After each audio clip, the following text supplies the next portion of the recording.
Book review for this book, Loserthink. I'll start with a quick review.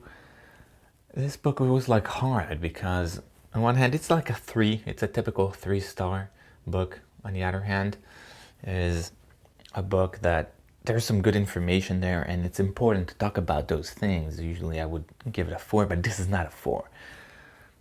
You used to have that system. There is like 1 to 6, which we divide 3-star into 2. We have high 3 and low 3. I would definitely give this a high 3. I might end up giving this book a 4 just because there is no high 3 on Goodreads or any other websites. But it's not a 4. It's not a hardcore 4 because there's some not the best ideas. It's definitely reading well. And there is some good ideas. The rest are like not so. But like I said, definitely important to talk about those things. That's why I'm more willing to give this a 4 eventually. Let's see the notes. According to the author, upon knowing a logic fallacy, you would know everything about it and how to implement it. I think he's talking about sunk cost fallacy. So he's talking about it for like a minute, and he said like that's it. You know everything about it, and you can know how to implement this. I disagree. I think you can talk about sunk costs for hours and still fall for it many times and not know exactly what is the sunk cost, or not what is, or what situations fall into the sunk cost fallacy and what are not. So I disagree there. Labeling is loserthink. When you label something, no, this is Nazi or whatever, or this is that, labeling is loserthink. I like it in the general. I'll add a little side note here. In general, I like the main idea of the book, that he said like some things it's better to designate it as loserthink and not as you are wrong or blaming the person that's saying that.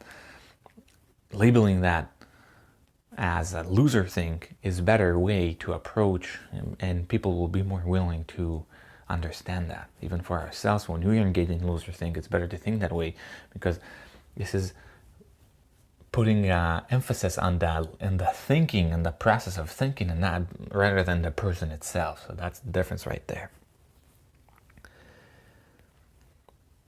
History books are full of perspectives of the writers.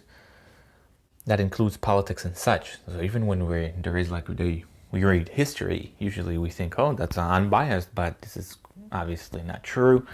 And they're full of political views and similar inclinations and thoughts the writer had. Humans look for patterns, and they're also not good at it. We are pattern machines, humans.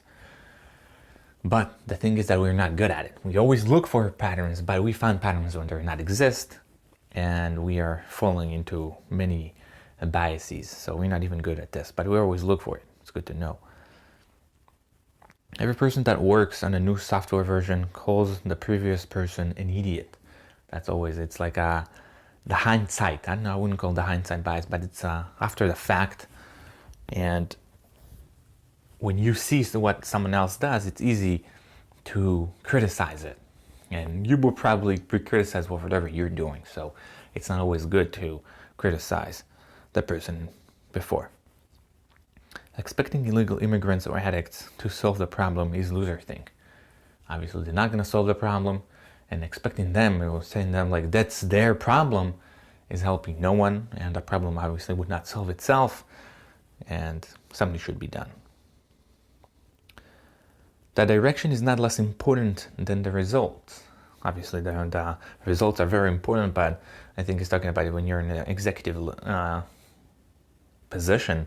Usually, the results, you not always meet the results. You cannot get there quite.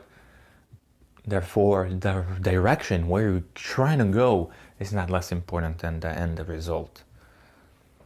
Money tends to double itself every 10 years. $1 today is more valuable than $1 in the future. People want $1 today, even though it's not always logical, but we want $1 today because we can do things with it today rather than in 10 years. there's a little, it's weird because it's like when I read these two things, it's sounds a little contradicting, but I'm not sure which one. He's definitely leaning more towards the dollar today is better than the dollar in the future, even though if you invest it, it will double itself. The last one here is doing things wrong is a good way to learn how to do it. So it's better to not do it at all. So just do things, start doing it, and then learn on the way is the best. It's not the best way, but it's a good way to learn how to do things. And that is for the notes. And again, I think I'll settle on a 4 out of 5 because there is some good information. It's kind of flowing well. It's I wouldn't call it an easy book, but it's kind of flowing very well. It's easy listening because I was listening to it. And there is some interesting information there. It's a good view on this idea. And that's it. Thank you.